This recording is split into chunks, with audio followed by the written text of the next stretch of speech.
Sí, lo colocamos. A ver, pasa.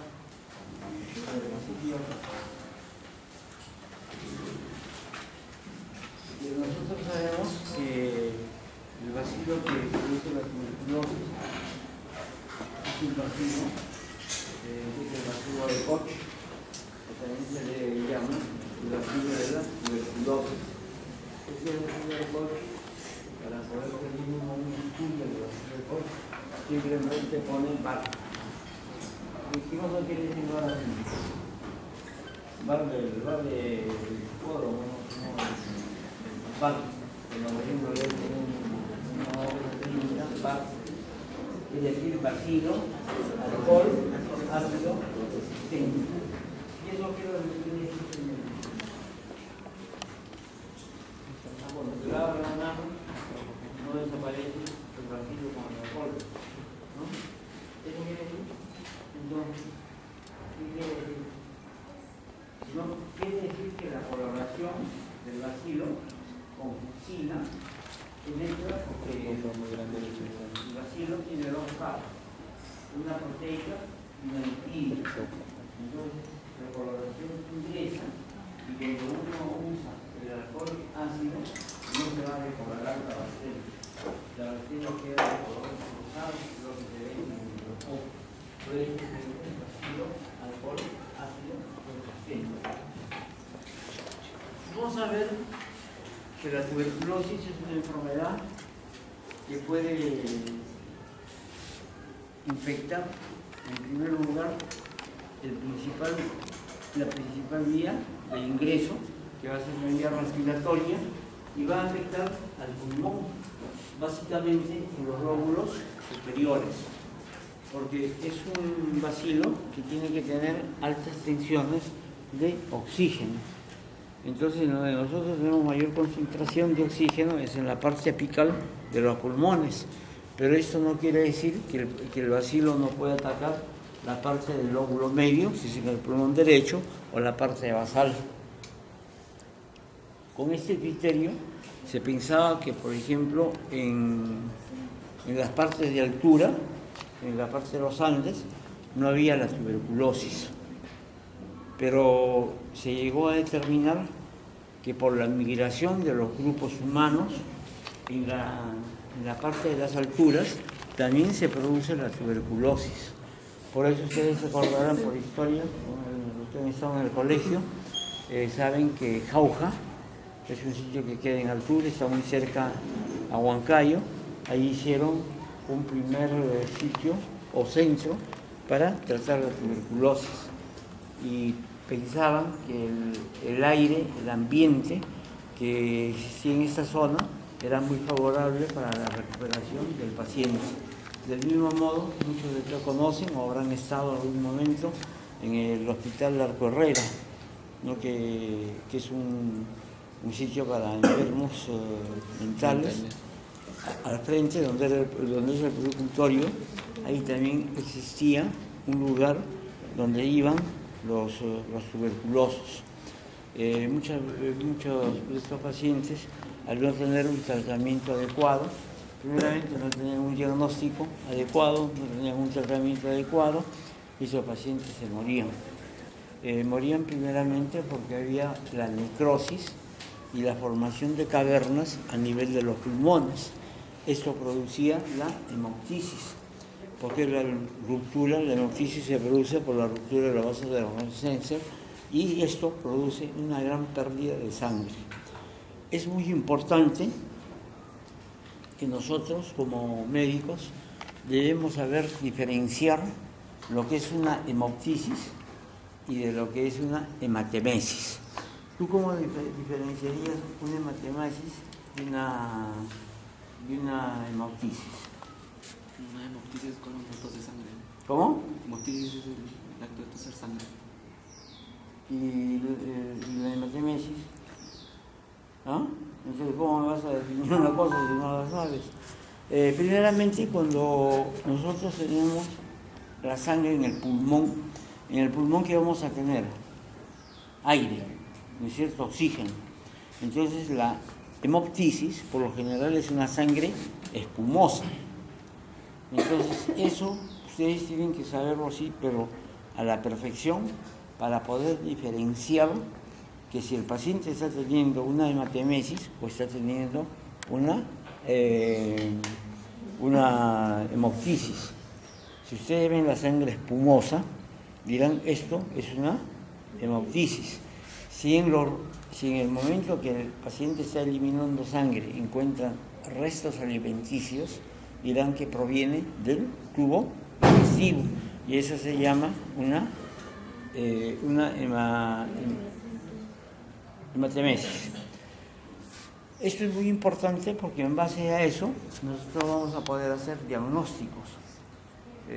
Yo no sé mucho, he tenido un caso de un paciente que fue tratado justo acá en el Hospital Hipólito Yrigoyen, miren, ¿no? Un hospital de vías respiratorias.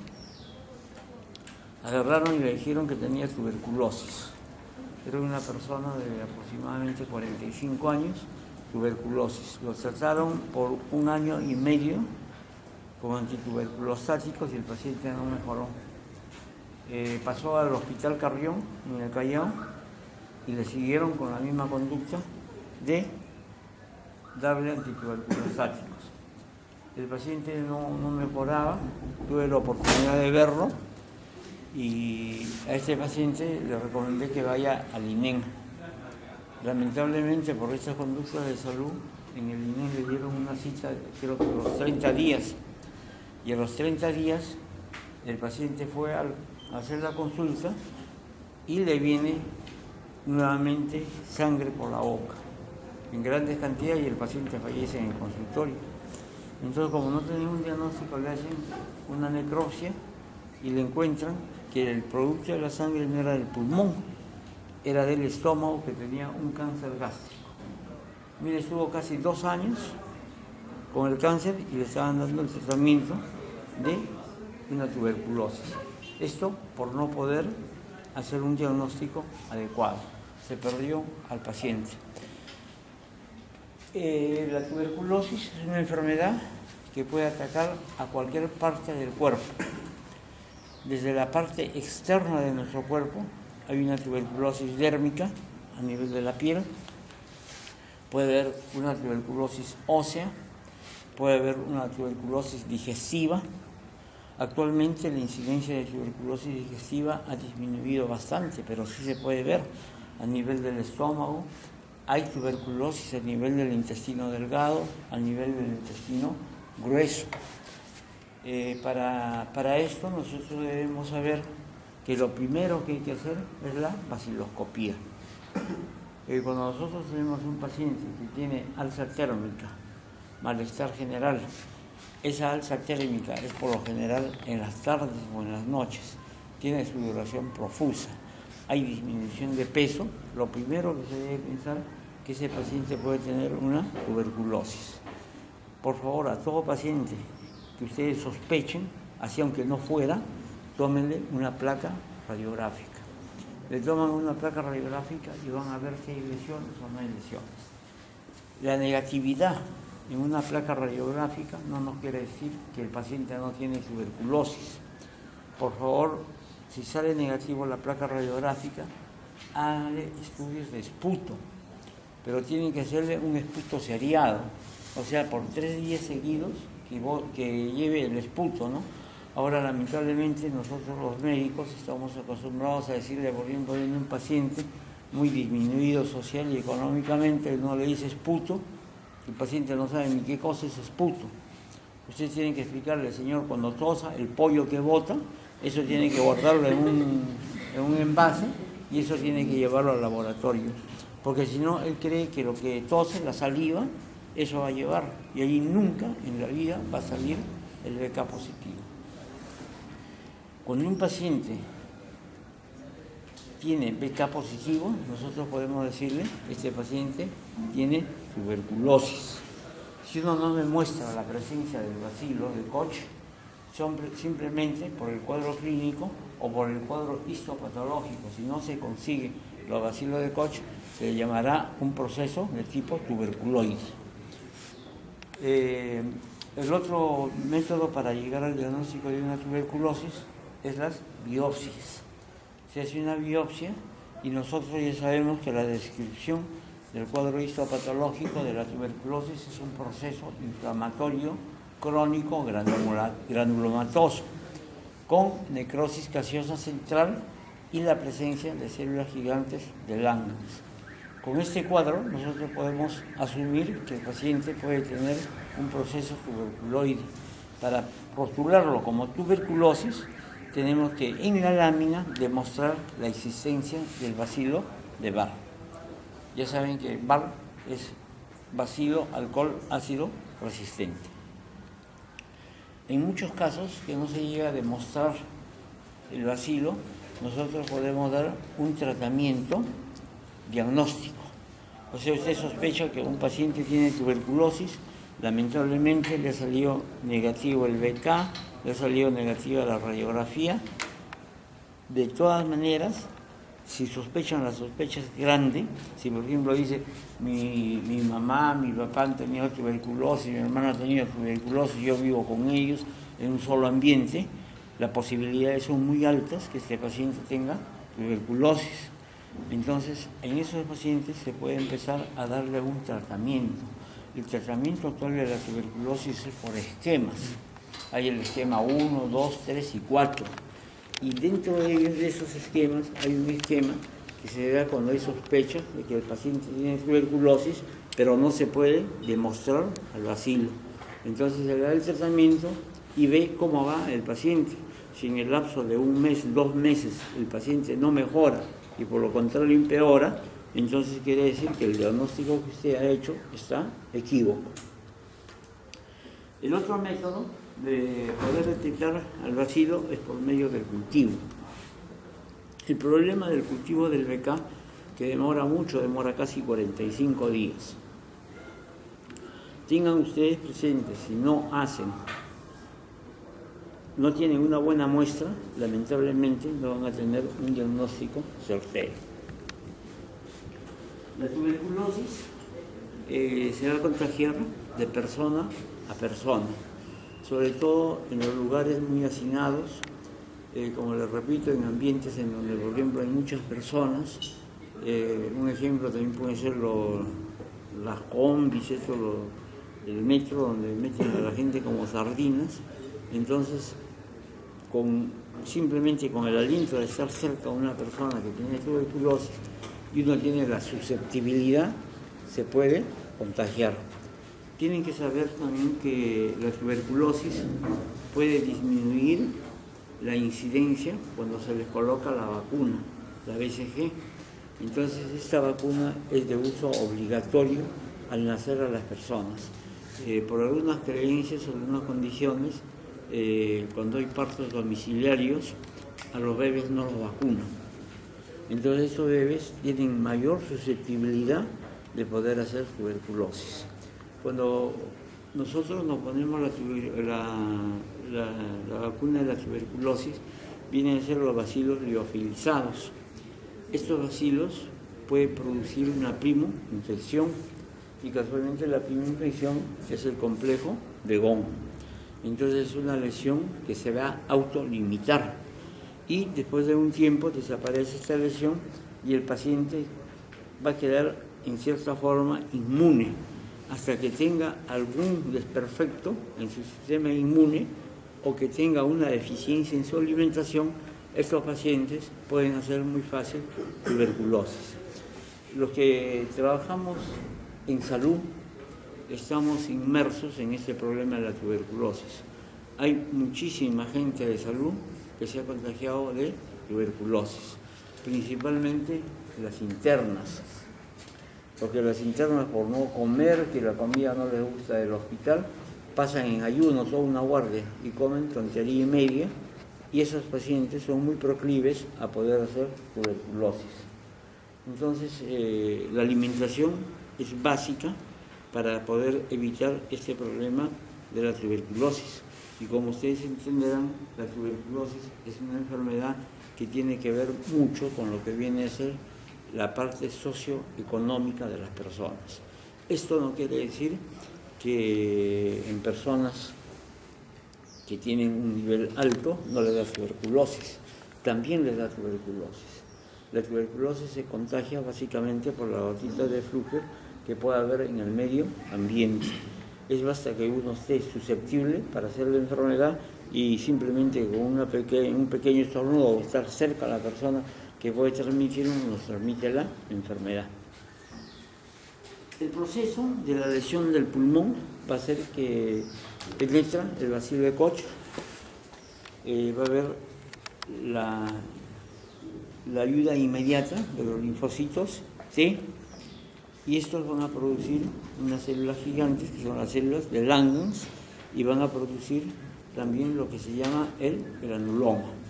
El granuloma de la tuberculosis se caracteriza principalmente porque tiene la necrosis gaseosa central.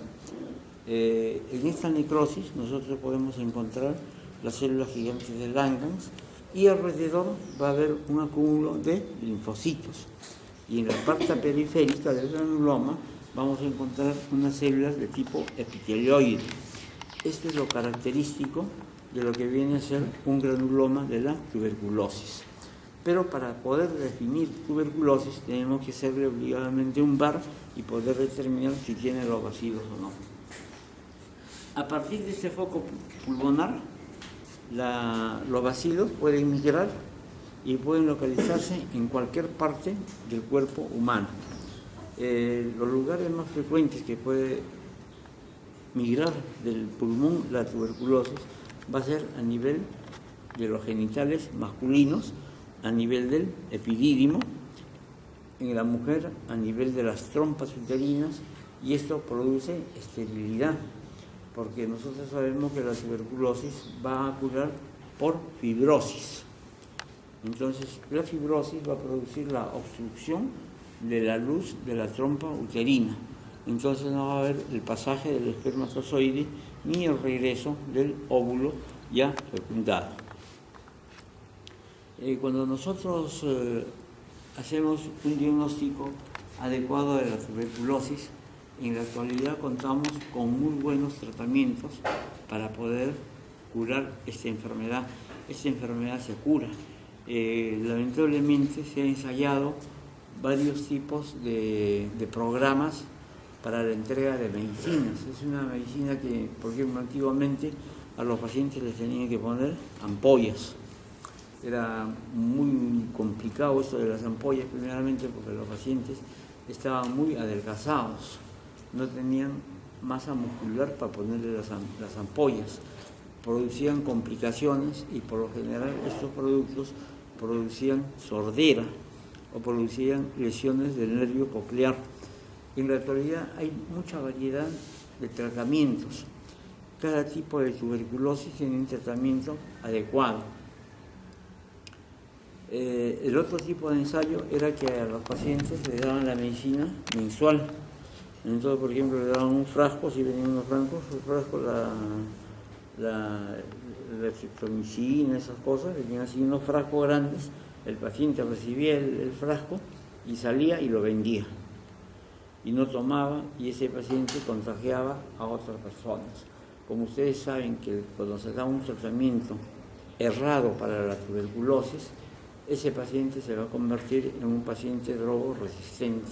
Y los drogoresistentes son los pacientes que más van a poder contagiar. Y el tratamiento se hace mucho más difícil.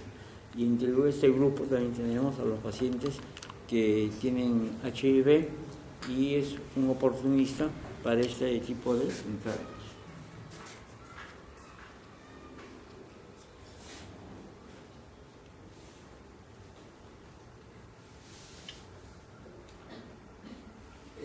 La tuberculosis es una enfermedad básicamente de países en vía de desarrollo. Nosotros somos unos trómenes haciendo diagnóstico y tratamiento para la tuberculosis. Yo tuve la oportunidad de estar en un congreso con unos americanos y comenzamos a revisar sus casos, que muchos de estos pacientes habían hecho diagnóstico de colitis ulcerativa. Y en realidad cuando volvimos a revisar sus casos de los americanos, no eran colitis ulcerativa eran tuberculosis. Y cuando ellos vinieron acá al Perú, nosotros les mostramos la gran casuística que teníamos, por ejemplo, de lo que era la colitis tuberculosa y también con la formación de las úlceras. La úlcera en la colitis tuberculosa es de tipo ovoide. La otra es forma circular, por ejemplo, de la tuberculosis. Cuando uno tiene una tuberculosis intestinal, lo primero que va a encontrar es una gran hiperplasia de la cadena ganglionar y también la hiperplasia de las placas de Peyer. Entonces, esto hacía confundir a ellos porque veían cúmulos de linfocitos y simplemente pensaban que era una colitis ulcerativa. Incluso llegaron a hacer diagnósticos de enfermedad de Crohn, y no eran Crohn, sino simplemente eran tuberculosis.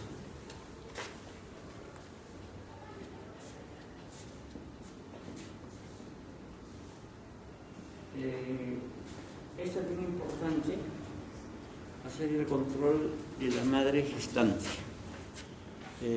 Por lo general, la madre gestante, cuando tiene tuberculosis, en el parto o en el momento de la lactancia, por lo general contagia al bebé de tuberculosis. Así, aunque le hayan puesto la vacuna, le puede venir tuberculosis. Lógicamente que la tuberculosis que aparece en el periodo neonatal va a ser mucho más leve que a un bebé que no se le haya colocado la vacuna.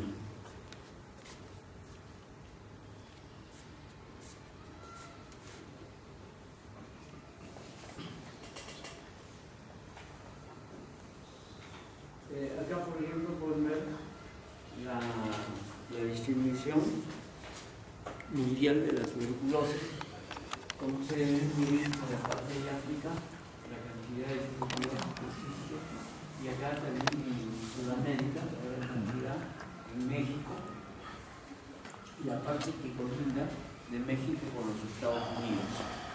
Entonces son sitios que, como ustedes saben, son sitios muy pobres, socioeconómicamente tienen mucho hacinamiento, tienen muy mala alimentación y esos pacientes son proclives de ser tuberculosis. Cuando nosotros hablamos de tuberculosis primaria, primeramente tenemos que pensar que la infección es a nivel pulmonar. En muchos casos no se encuentra el foco primario. Entonces se piensa que, por ejemplo, en la tuberculosis gástrica se pensaba que el foco primario podría ser la parte del estómago. Y muchas veces se decía que el producto que producía la tuberculosis gástrica era la leche de la vaca, porque en la sierra hay costumbre de que la gente beba la leche recién ordeñada, ¿no? Cuando le sacan de la vaca, toman la leche, incluso no saben hervir. Entonces de ahí vino que la idea que todos los productos estos lácteos deben ser pasteurizados, lo cual me parece que es una correcta idea, y evitar el consumo de productos lácteos recién sacados de la vaca o de cualquier otro animal que sirve para producir leche. Cuando nosotros tenemos complicaciones también de la tuberculosis, tenemos que ver que hay una complicación después del tratamiento, que es la enfermedad del mal de Poto, que viene a ser la destrucción de la columna vertebral, sobre todo a nivel lumbar y lumbosacro. Y si se acuerdan, el día de ayer vimos una enfermedad que era la brucelosis, y que en la brucelosis también había una destrucción de esta zona, pero había un tipo de una lisis sobre una osteomielitis.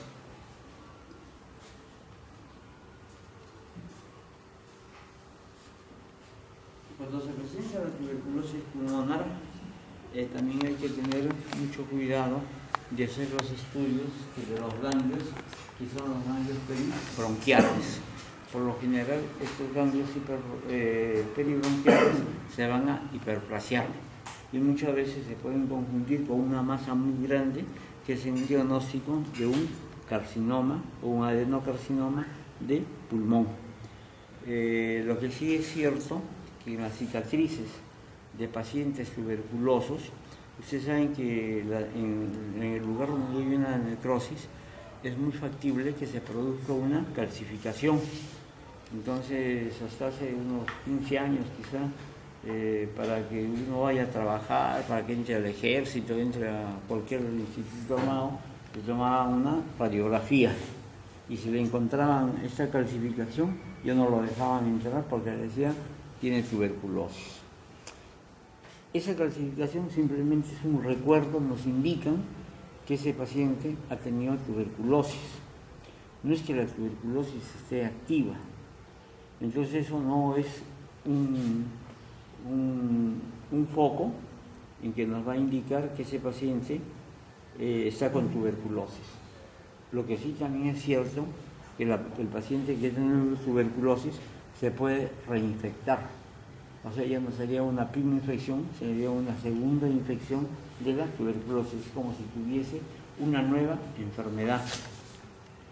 En estos focos de la necrosis y la calcificación puede iniciarse un cáncer de pulmón.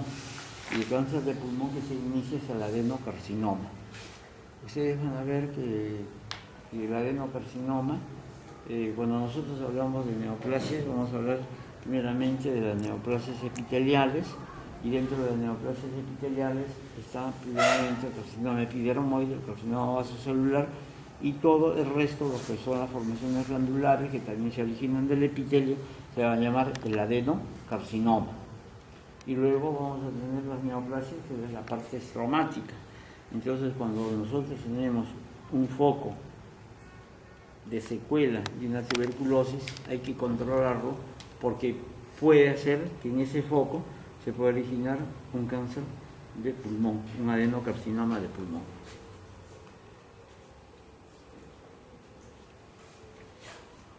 Cuando nosotros hablamos de la tuberculosis, tenemos que acordarnos que hay un tuberculoso, un bovis, un africano y un bacilo de Galmet y Bureni.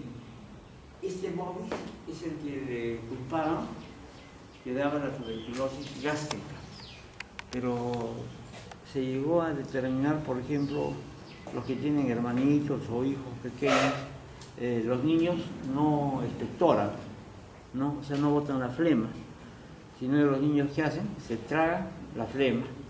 Entonces hubo un estudio que se pudo determinar que, por ejemplo, la tuberculosis que tenía gástrica a los niños no era por el consumo de la leche, sino era por la devolución del esputo, que estos niños no podían esputar hacia la parte externa, sino se tragaban el esputo y por ahí puede haber sido el contagio hacia la parte gástrica.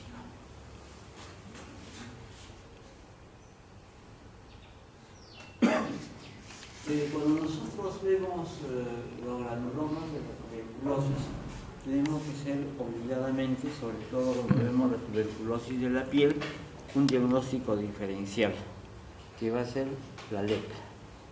Y casualmente voy adelantándoles que las lepras son de dos tipos: la lepra lepromatosa y la lepra tuberculoide, que esto no es porque va a tener una similitud a la tuberculosis, sino es por el tiempo de la evolución.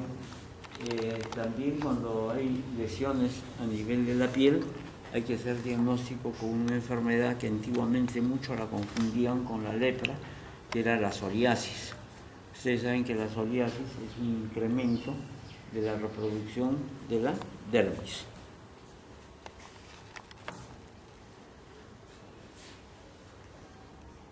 Acá van a tener el cuadro, por ejemplo, ya ustedes han hecho microbiología, ¿no?